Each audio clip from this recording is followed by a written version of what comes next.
So I'm very happy to be here chatting to, again, another one of my really good friends, Howard Green, and really looking forward to this on many levels due to the fact of, one, I think he's got so many insights he can be sharing today, but also what he's created currently and developed for me is one of the best products that I've actually seen. If you are a parent of, or you are a child yourself who's looking to improve your ability to perform better as a youth athlete, I think what Howard has created is absolutely fantastic. And I look forward to exploring more what he's done. But more, I'll stop talking now, Howard. So what I'll first of all, do you want to give everyone, tell a little bit about yourself? Yes, a brief overview of where I'm at today. I'm head of sports science at Bolton Arena Tennis Academy. We're up in the northwest. We're one of the 12 key centres across the country where we train the regional level players, that's ages 10 through 14. Our main role there is to create an oversupply of players to go to national academies. One's in Scotland, one's in Loughborough. We're also a local player development centre that works with that age band under that 7 till 10. And we have an extensive mini tennis, so underneath that development programme and performance programme at the very youngest end. If we have people coming in at 4 years old. So that's kind of the length and breadth of my day-to-day at Bolton Arena. Fantastic. But you weren't always an S&C, were you? No. You started off as a Royal Marine? Yeah. So 6 years in the forces. Joined at a time where it was very quiet and it very quickly got very busy. 9/11 happened when I was in training. So I was in 6 years. I did Iraq when we invaded, did another 6-month tour of Iraq, and then a further 6-month tour in Afghan, leaving end of August 2007. So I've been out quite some time now. But what made you then do that transition from obviously that life into then the world of S&C where you kind of sit now? So there's a bit of a stopgap in between where I spent some time out in Spain, living there, working in a bar, which was okay when it was quiet, but not so good for an ex-Royal Marine when it's busy. So came back, met a few friends that were at Brunshaw College doing foundation degrees. Having been out of school in 10 years, I thought that's maybe my entry route back in, and they took my time in the forces as a step into that course. So it was a 2-year foundation degree and then top up with an honours degree at UCLan. So that was in sports coaching. I felt at that time sports science might be a step too far, as I say, out of school for 10 years. And during that time, just basically volunteered my ass off from day one. Was everywhere I could be. Tennis, I was doing coaching rugby league, Tuesdays, Thursdays, Saturdays and games on Sundays. And then anywhere and everywhere I'd volunteer, and one of the places I volunteered was Bolton Arena, where my cousin actually had the job, the athlete, Katie Hewison. So I started there literally doing volunteer hours. It was at a time, a bit of funding came in, some extra sessions came about. I took on those sessions and then never left. So 10 years later, I'm still there. But that was kind of the main transition. And after doing my sports coaching degree, and I was going to go into rugby league, as I transitioned, the boss at the time at the tennis centre had basically said, before I started my 3rd year, if you wanted, there's a full-time job here for you. We like what you do. So I tailored everything in that 3rd year towards high performance conditioning, high performance training, and very much started to, all my assignments where possible were built around tennis. Finished that, did my PT course straight away to give me that legality of being able to train in the gym. And then straight away then into my UK SAM, my strength and conditioning accreditation. So I'm very much a person who I won't brand myself as something until I've been accredited. So that was the journey to get through that and become an accredited strength and conditioning coach. So that's when I was no longer a fitness trainer or a fitness guy. I'd say I was an S&C coach. And I think one of the things that you just highlighted there, which if anyone knows, is, when you go in to do something, then you do it properly, don't you?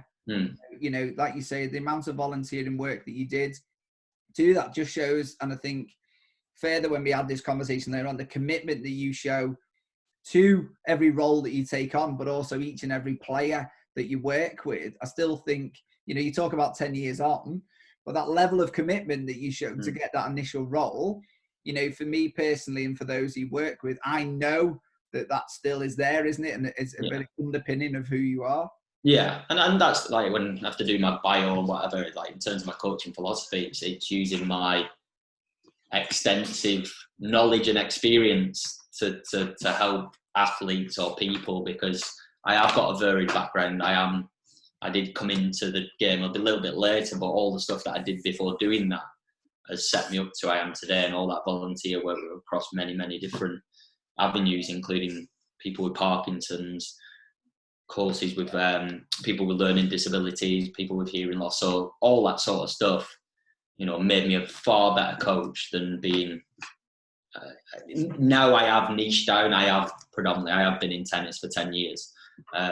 So in that realm, I am very much in a narrow sphere, but I don't think I've ever allowed myself to get fully integrated into the world of tennis. I can speak the world of tennis, but I still try and keep the ability to look at something from a different angle. So even if it's from a biomechanical standpoint, if I'm looking on court, even though I might know the footwork, it might just be a look at something, it doesn't look quite right, and I don't know why, but I'll ask the tennis coach and say, well, look, I'm looking at this, that doesn't seem to make sense to me.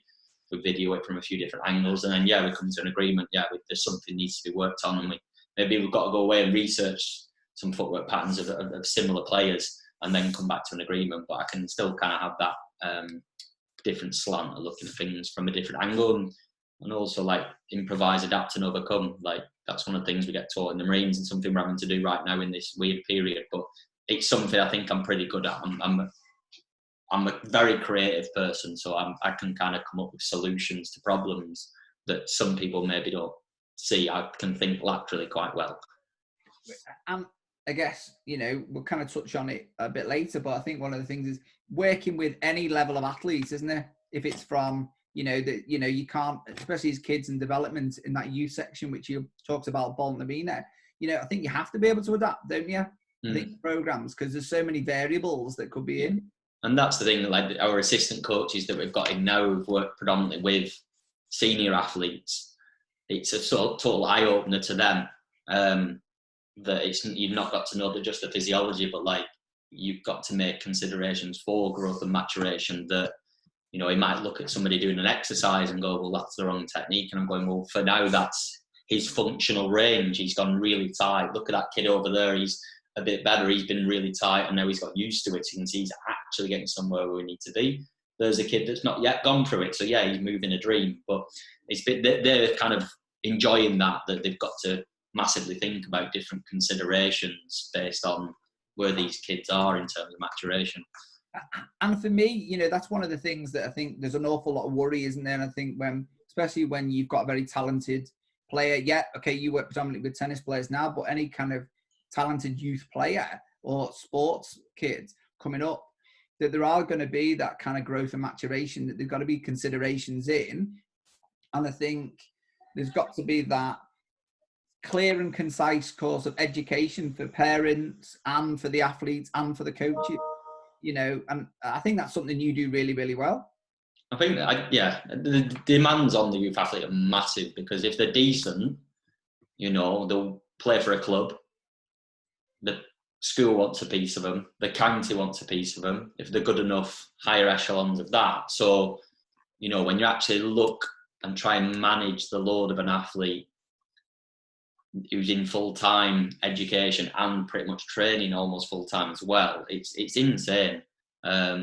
You know, there's a discussion to have about early sports specialisation, and yes, it's not ideal, but you know, if you're in a couple of sports, and we have a player who's, you know, she'd do netball once a week and now has been picked for England. She's that good an athlete, and so now she's got two people pulling at her in terms of tennis wise is what she wants to do, but everyone's obviously thinks, well, look, you've got this talent in netball, so it's trying to manage that, and you've got this young person, and we've got a team of people around trying to manage her training load.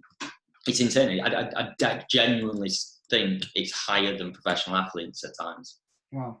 At times, you actually look at what they do. And there's quite a lot of demand on such a developing body as well, isn't it?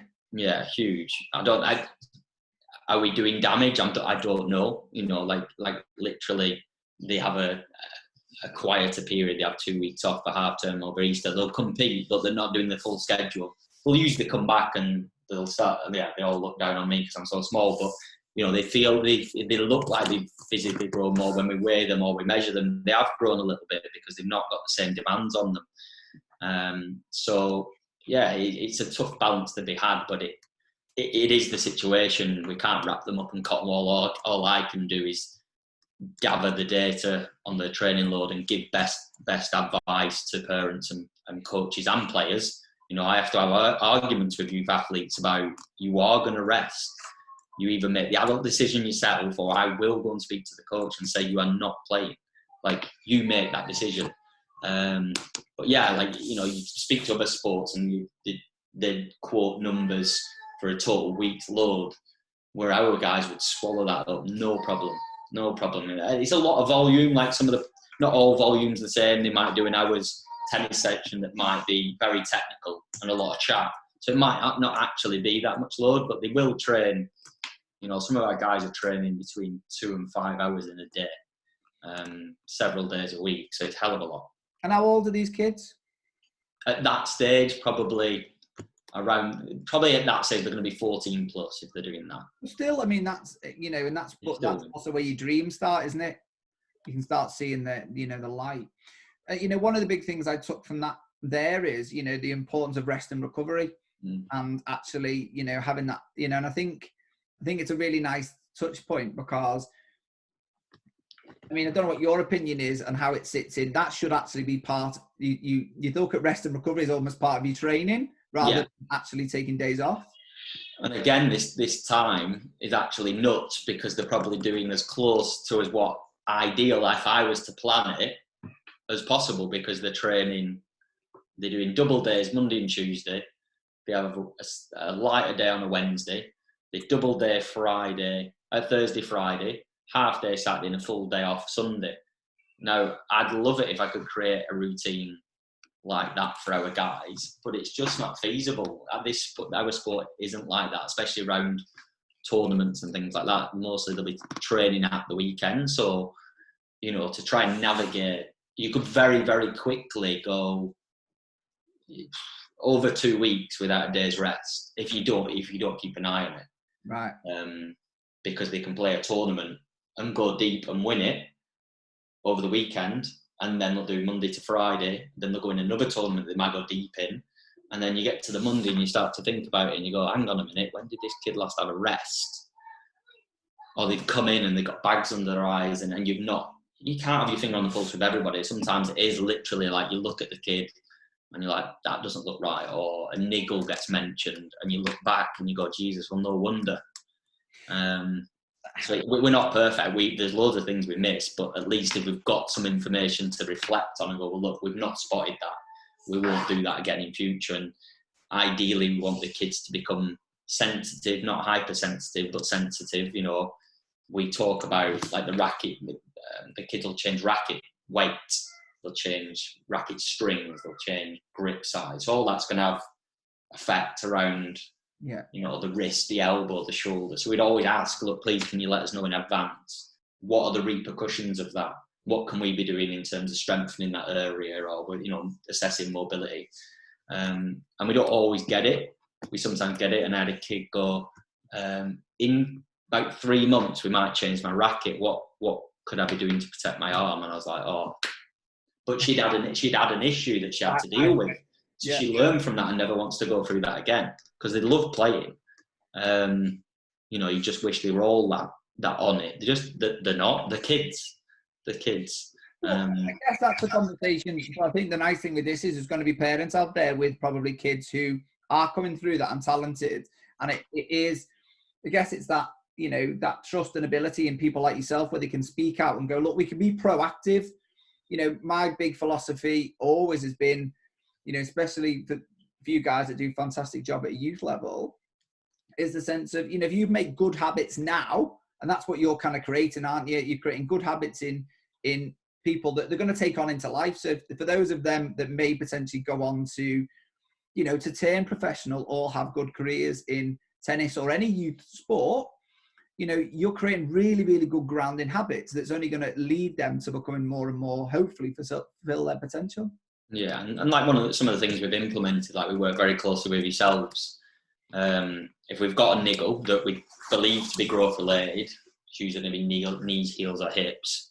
You know, we'll have a look, and the first thing we'll do, we just half the load. We just 50% of the load just straight away. That's going to be our first intervention before you get to see myself or yourself or Josh.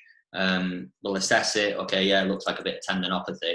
What we've then done is negotiated with the head of sport. If the kid takes 2 weeks off a squad, they can get reimbursed for that, because that was always a bit of an issue where you were like, look, I need you to rest. Well, how much do you need me to rest? Well, ideally, just drop these 2-hour squads. And it's 2 hours tennis and hours S&C, by the way. Right. I can drop a squad, or I can save 3 or 6 hours a week. And it was like, oh God, right, because obviously paying for that, and it's not cheap. But now I've negotiated that. The parents are like, all right, fine, yeah, no worries, we'll drop it. And you know, I'm doing my best for them to consider that when they're not in our building, because that is the case. It's about 50-50 where I'll have almost full control, and then 50% where they literally just access 1 or 2 times a week. And I don't control the rest of the week, but I'll give them advice. I'll let the mums know, or the parents know. And I think I'm at the stage now where they will listen. You know, I've got that trust with pretty much everyone now that if I say that, they'll pretty much go along. There's not many that will go against the advice. And you know, one of the things is, I think, like you said, you've been there 10 years, and you know, okay, my level of bias now big you up. I think what you've achieved and what you've developed at that level is a huge kind of what you'd imagine probably an elite, you know, Premier League football club with with millions and millions of pounds. What you've created is fantastic, isn't it? It's solid, yeah. Like, you know, it's little things like obviously having used you guys for the screens and using like performance matrix and stuff like that. There's commonalities, there's common exercises that we would get back. And what I've basically decided now is anytime somebody goes through any sort of considerable growth spurt, there's a certain set of exercises we drop on. So it's like obliques and adductors and glute med and low trap and serratus, all that stuff. The coordination's gone. So coordination is kind of something that I get into and I try and know as much as I can about. And ultimately that the intramuscular coordination element that screening picks up on. You know, if you imagine your limb lengths change and your racket used to there and then it's there, that's a hell of a lot of a change on your body. So again, there just seems to be this set of exercise where we've just go, right, well, let's do them. That's kind of phase one. Then we'll give you these. Then we'll give you these. And it's like, I'm terrible. I have been terrible of like never being satisfied with just drawing up a blueprint of, well, that's what we do. These are the phases. These are the times. This is how you progress. That's that. It's you that gets bored because you're delivering it over and over again, and which is good because you become a better coach of that movement and how to cue it and etc. and etc. But you do get bored, so you might mix it up a little bit, but then you might come away from the good stuff that you know. I'll reflect on old programs and go, why did I ever let that exercise come out? I'm sick of seeing it. So it's kind of, these kids, like the word travelability, like they have to be unbelievable when I'm not there. Not when I'm there. They're not going to impress me when I'm there. It's got to be on it when they're away from me, because they could go for 2 weeks and not see them. I'll program them through an app and they should have these routines that they do. But how well do they do them? How hard do they push themselves? How strict are they doing the recovery work or the prep work or the speed work? That's ultimately with our guys. We've got to make ourselves like defunct. They've got to be autonomous. They've got to be, because they're not going to be with us. But what you have gone is, and one of the things and this comes back to why, I've got so much admiration for you and what you've achieved, in the sense of, you do go above and beyond. You've even created your own platform for athletes can sign in, can't they? And they can track everything, and that's, and it's the reason why, very recently over the last couple of years, you've had the opportunity to kind of travel the world, haven't you? You might not mention it, but for those that don't know, Howard actually has been spoken internationally on this subject. So that's why it's been great to get him on and talking about, about this. And he's actually gone to the level where he's created a platform, isn't it? Where they can almost track their own progress. Yeah, well, yeah, I actually use it like in terms of the training load and things like that. Yeah. Or yeah, I actually use an existing Right. platform for that we can modify in terms of that. But it's kind of the thing we've created off the back of. So yeah, I've always been very ambitious, and having instilled in you in the Marines that you are the best, regardless of every other forces and whoever it is, you are the best. You're better than the paras, you're better than everybody. And you believe it, and you believe that Civvy Street's crap, and civvies are not very bright, or it's stupid to be on Civvy Street, and you genuinely believe it. But for years, I carried that with me, that I have to be the best, no matter what I do. I've got to come top. And it led to, well, why do you work as hard as you do? And I said, well, I want to be in the box. And they're like, well, what do you mean? I went, well, when the camera goes like that at a Grand Slam, I want to be sat in the box. I want to be at that level. So I worked that hard. I literally thrashed myself. I'd work stupid hours. I'd do courses all the time. And I actually got there. And I got there quicker than I expected. And I got there and worked with an extremely high-profile player as well, a former Grand Slam winner and world #1. So it's like, not only have I actually achieved this, I've gone in at the Premier League level of unbelievable, in terms of she's a famous player and just different. Everyone talks about there's a massive gulf between the top and the rest of the top 100 in terms of money. This was, I went in straight at the top in terms of the hotels we'd stay at and the meals we'd go out for and things like that. But I just literally lost sight of myself, and it was very, very, very ego driven. And I think that if you always have to be the best, that is ego. But egos are fragile, and then I got there, and I very much had imposter syndrome, which is kind of normal, but very stressful. You're away from home a lot. Your routine is zero. Your wife's asking, "Can we go to this wedding in 6 months' time?" Don't know. What do you mean you don't know? Well, can you not ask for it off? No, I don't even know where it'll be. So actually, I got there and I was like, it's actually not that good. Because even from a work perspective on the road, depending on who you're working with, you're just doing glorified warm-ups and cools downs. Yeah. So that was the experience. I loved it, and you're always going to have regrets. There's things I wish I'd done better. I smashed. In terms of the screening stuff, we hammered that and made unbelievable gains.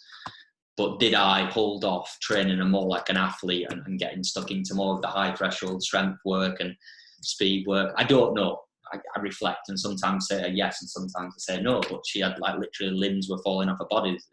She had sort of poor control of shoulders and hips, and we addressed that and fixed that. And by the end of the time when she actually retired, she was like, I wish I'd found Howard 5 years ago, but I wouldn't have been the same person 5 years ago. I wouldn't have been ready. So it is what it is. And when I went to my next job, I was better prepared, and we lifted more, and I did a better job, and we worked on the speed and the movement more. And if and when I go to a next job, I'll be even more ready, because it's that age-old thing of a player playing in a big stadium or whatever. The next time they go there, they're not as overawed by it. I've been to similar tournaments. There was a gap of a couple of years between being there the first time and the second time. The same people are there. Some people are nice, some people are not. Some people are rude, some people are unbelievably generous. So to go back there, I'll be more relaxed. It's just, it is what it is. Yeah, I'm here to work. I know what I need to do. I know what I'm going to be capable of doing. So I'll just be better prepared and much more relaxed about it. But back then it was like, one of the things, that was, one of the things that I again, is brilliant about you.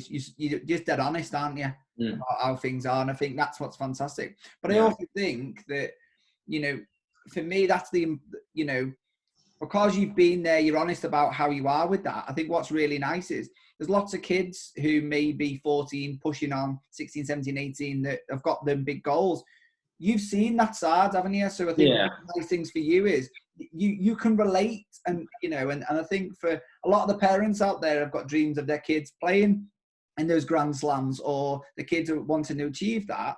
What's really nice about you is that you've got that kind of whole holistic view. Is that fair to say, of what the world is at that level? So again, you can then bring that back at that young age. So the whole development, you can go, well, look, you know, you need to be a little bit more robust because this could be you at 32. Yeah. So actually developing the good patterns and the good mental strategies at a youth level is all paramount. And that's it. And I think, you know, there's two elements that I can talk about. I can talk about, well, I've seen the best, and I can tell you how we can kind of regress that and work with your 10-year-old kid on those things that we're going to need to do from a tennis specific standpoint. But like you say, also there's the life skills around it as well. But, you know, in terms of the product we've released now, it is very much, look, I have been there, so I can tell you what's needed and what's not needed, and what needs to be done at what stage and what doesn't. So kind of 10 years in the youth sphere, that experience of being on the road, being around the top athletes and the top practitioners, like watching what other people are doing in the gym, what other people are doing training wise, trying to speak to people and find out what do they do to keep their player healthy and stuff like that. So it's kind of, it's a double-edged level of experience. It's the actual nuts and bolts, but also, you know, I can better prepare people for that. So like an example might be, if I ever got involved with a player later on, there's like simple things that need to happen that don't get coordinated. Like if you were at a club or whatever, you'd have a performance director who kind of oversees everything. Well, I might plan a light day for the player. Then the agent says, oh, they've got a shoot. All right, well, what will they be doing? Oh, this is just a shoot, you know. Right, okay. The player goes away and does it, and you ask, well, what did you do? Ended up being like a 2 or 3 hour physical session. So it's actually like, oh, that didn't fit the, like if I'd known that, I could have tailored my stuff. So that could have been a heavy day. So there does need to be someone. It would take kind of, you'd always sit alongside the coach, if not here, but if you could advise on everything, you know, from the nutrition to the recovery to the scheduling, that would be ideal, I think, you know, at that upper echelon where there is that sort of demands. You know, that's not normal for everyone. I was just involved in a high profile case, but, you know, little things like that where everything needs to be looked at and smart tournament scheduling gets put in place. You know, make sure you are fresh when you're going into your biggest tournaments. There's just little things, but, you know, from a financial standpoint in the tennis world, it's hard to give up going to tournaments if you're doing well and you're earning, because it's such a top heavy sport from a financial point. And there's a lot of chat of that going on at the minute with some of the top players that moving forward they want to try and address that. But, you know, it's very much the haves and the have-nots. You're doing well, so you earn more money, so you can invest in sports science. Yeah. So then you become even better. And this person over here's not quite got they haven't quite got going yet. They can't afford all the extras, so they fall further and further apart. So it's a tough situation, really. And it takes a ballsy player to not be on amazing money and invest. You know, I worked with Naomi, and Naomi wasn't on the money of Anna, but, you know, Naomi invested, taking me. We knew we'd have a bit of a training block. We trained hard. You know, there was definitely a different situation there of, you know, a massive eye-opener. You know, it was Anna Ivanovic I worked with, but she lost first round of Wimby. And we're backstage. She's mega upset. You know, shouldn't really have lost the match. You know, and she sat down crying. And I'm stood there. Her hitting partner stood there. The coaches stood there. And the physio stood there, all like feeling really awkward. And I kind of glanced around a little bit just to kind of get away from the situation. There's a player over here who she won her match. And she sat there, you know, making her own little recovery shake and doing her own little cool down and what have you. And I'm just like, these are these are two ends of the possible spectrum, regardless of it. But you could have very, very reliant on their staff and potentially thinking, because I've got this support network, it'll elevate me and my game. And this person who's just like hustling and getting through a few rounds and feeling happy to get to second round of Wimby. So it's kind of, I've got those experiences and it's interesting to see it, you know, and how can we, like you say, it is all about habits. And if anybody says, well, what do you bring from the military? Is it the discipline? But I don't think so. I think the main concept is rehearsal, you know, our ability to advance to contact, and then when the bullets go down, these 18-year-old kids kick in like they've been there 100 times, is because we rehearsed. we rehearsed and rehearsed and rehearsed at all different levels, with weapons, without weapons, with blank ammunition, with live ammunition, to the point when it's needed, you're ready. And I don't know if that's done enough in sport on the tactical, technical side, that they are that well drilled, that well rehearsed, that they can walk into competition and feel ready. And that's definitely something that I've tried to push more, even in my training. So we'll do change of direction work and work on agility, but we've brought in on a Wednesday face off, and you've got to stand across from the person, you've got to look them in the eye, and then it's in front of everyone. It's just two people, and the whole rest of the squads have to watch while you race. And then I've started to do, right, you stand behind the player you think is going to win. And there's times where the entire squad stands behind one player. That makes that other kid feel pretty awkward. And I'm a bit like, is this right? But that'll happen in a match. Yeah. You know, you'll have a dead favourite and a dead, you know, potential loser. That's going to happen. So let's just get ready and prepare for that. So, you know, as I think as the programs, because the program at Bolton's become more stable, I think then you can focus on more on that stuff. So we do have big, you know, like one guy calls it your meat and potatoes and your dessert. So as long as we do eat our meat and potatoes and all that's ticked off, then we can do this bit of messing about, and we can do what looks like a game, but actually is reactive agility training or random movement, because I know everything else is in place. So I think that's where we're getting to, and the programme has got that a much better traditional S&C underpinning, but then it's got this big creative bit on top where we will look like we're just messing about, but it's actually layers of coordination patterns and challenges. I think you've got to make things, or there's also got to be a level of fun, hasn't there? Massively. You know, I think, you know, at the end of the day, hitting for 4 or 5 hours, whatever, it can become unfun. So actually to have some time to have some fun, I guess, is a really good thing. We have to touch on something that you talked about what you've developed. Tell us about SuperMovers. Yeah, so SuperMovers is a collaboration between myself and Simon Brundish of Strength Lab Superheroes. So Superheroes is a fundamental movement skills program that's done by 80,000 children worldwide. Effectively uses a few characters to the main movements that are squat, an anti-rotation, a lunge, a core brace, and a burpee. And there's 24 levels of every single exercise. So ultimately, it was designed to go into primary schools to give the PE teacher at least this underpinning of these basic movement patterns, because these underpin everything. So from that Superheroes, we created SuperMovers, and it's all built around shape. So ultimately, you know, what we might look at as a lunge is actually an open stance forehand. So if there's deficits in the lunge in a closed environment, be it through whatever mechanism, weakness, injury, growth maturate, whatever it is, if it's not solid away from a massively open task in a random intermittent environment, it ain't going to hold up. The athlete will not pick that. So if we look at pain science and going down the stairs and that extra muscle activation of pain of the lower back before the foot even touches the step, same.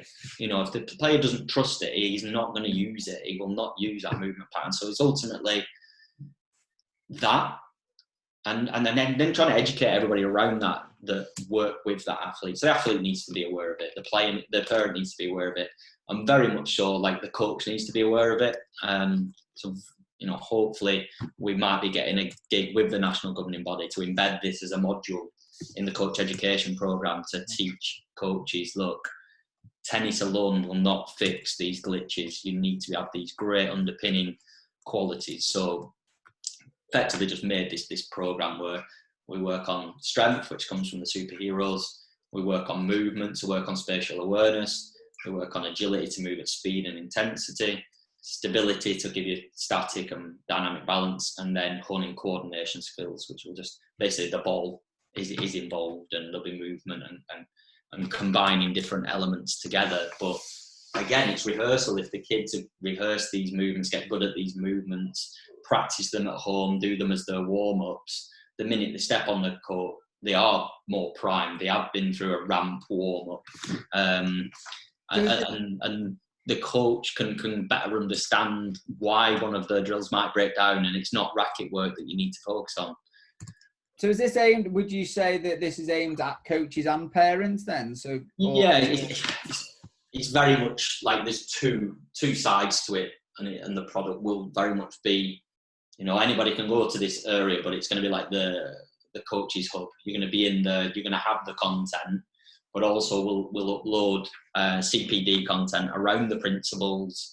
We might put on a troubleshooting. People might comment, "Oh, we really struggle coaching this exercise." Okay, that's fine. Let's video. Let's get some different athletes doing that. Show how I might troubleshoot that. Videos of me delivering the session to a group, how you manage it, how you herd cats. And then there's the other side where the parent buys it for the player to be able to do this stuff away. So at the minute, we've created an at-home version. So you've got all the official footage that will be shot on the tennis court. And then I've basically just shot it at the side of my house. I've got about 4 by 2.5 meters. And I've done every exercise. I've modified it where there's a partner in it. I've modified it where there's less space. But ultimately, as we've talked about that word of habits, if our players are developing these great movement habits and the habits of doing physical activity, they're going to be better prepared for the tennis. So I'm working with a player today that what this situation has proved is that remote work can be done. I'm working with 4 players that I've never met before. Right. And, I took one of the players, I've advised her to get the program to be doing stuff away from me.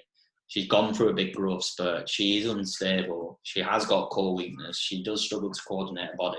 So it's literally perfect for her. I took her through one of the workouts today, and she, there's certain elements she really struggled. But the more she works on it, the better she'll get, and then she'll be ready for the next progression of exercise. So it's kind of, it's been really good to be using it and seeing it in action with people like that I don't know, not those that just know my program and move relatively well already. Trying it with people that I've never met before, it's been quite cool. But I think the nice thing is, like, and kind of one of the things that I've taken is that it's the amount of, this product that you've created is kind of 10 years plus of the making, isn't it? What you've done is you've taken everything that you've learned along the way, and without being offensive, you've simplified it in a very nice way, haven't you?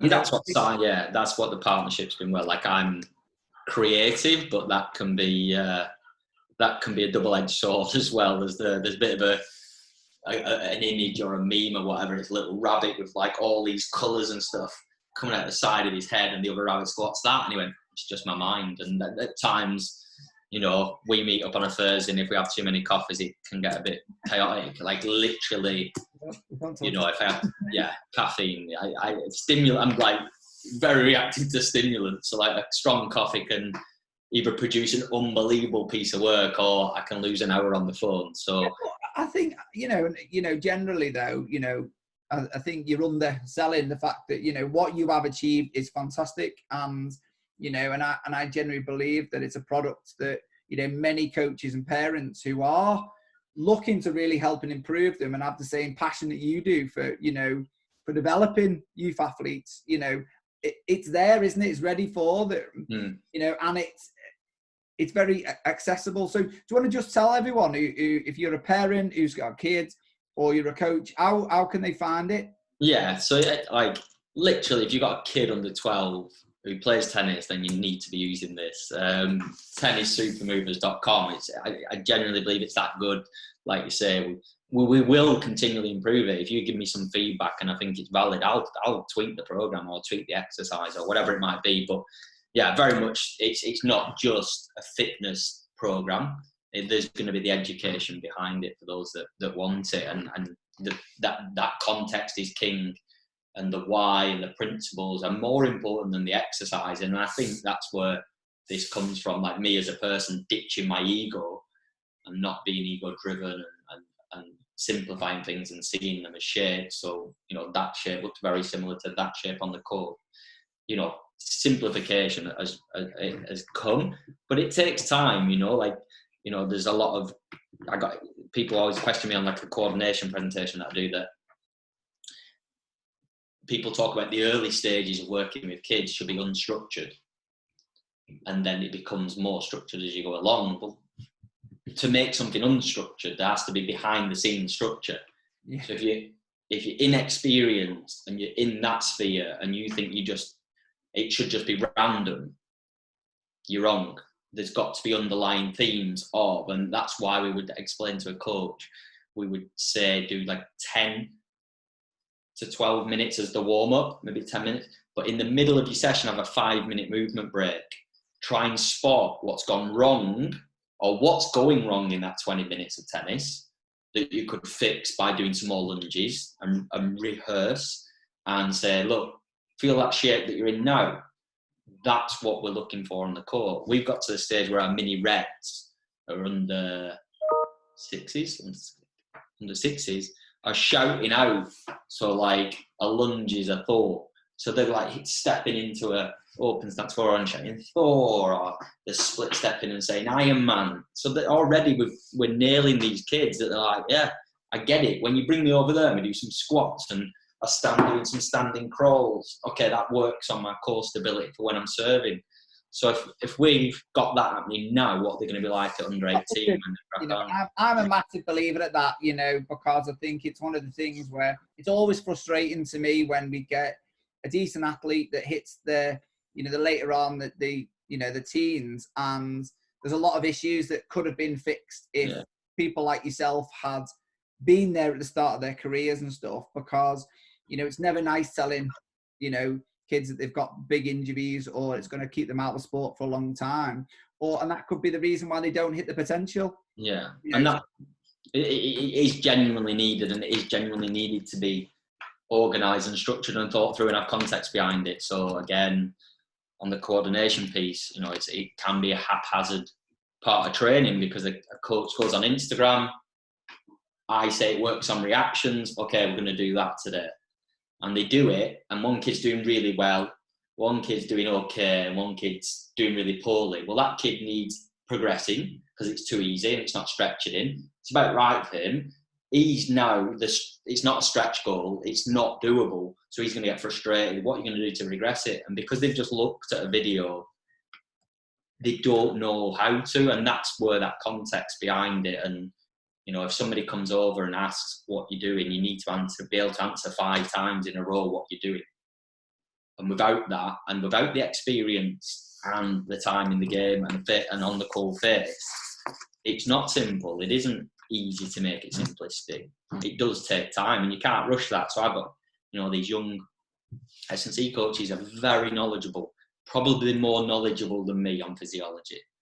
But does that help you manage 12, 14 to 15-year-old kids when all they want to do is play football, but you want them to lift weights? How do you navigate that? How do you navigate when they come into a session and you feel like you need to bollock them, but you think if you bollock them, the mood's going to drop even further? So how do I navigate this first 5-10 minutes so they don't get off the hook, but I kind of get where I need to be?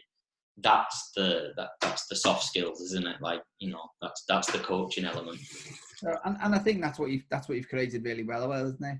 You know, so well, look, I won't keep you, mate. I know I really, really appreciate your time and sharing stuff. And I'm sure that if anyone's got any questions, when we post this, there'll be the link to the SuperMovers and how you can get hold of Howard. If you've got any questions directly, you can always send them to me and I will forward them on. So listen, mate, you know, I think it's lovely watching what you've achieved. I think what you have done is phenomenal. And I really do believe that, you know, if you have got a child that you are thinking in tennis, or even just in, you know, you think someone from an athletic background wanting to get involved, I would definitely check out what Howard's created. Yeah. I just want to take the opportunity to just say everybody needs Andy Osgood in their life, because genuinely to get to where I am now, mentally, as the big part of that has been, we've met every week nearly for a year and we just chat, and sometimes it's work, sometimes it's business, sometimes it's getting something off your chest. And somebody, I'm bipolar, and I find genuinely I'm in a great place because I genuinely talk about things either from a business perspective or a stress perspective, and having that time to think. And there's so much out there that pings on my phone about doing some press ups that think that's going to solve the problem. It goes wider than that. You've got to have people that you speak to, and I think more than anything that if I can if nothing comes from this, you talk to people more. That's my advice. Oh, brilliant. Well, listen, thank you very much, and I appreciate the big up. Listen, and it's the same feeling. So listen, I'll leave you to it, my good friend, but thanks ever so much. And yeah, we'll put the details. If you want to get all the Howard, I definitely think you check it out.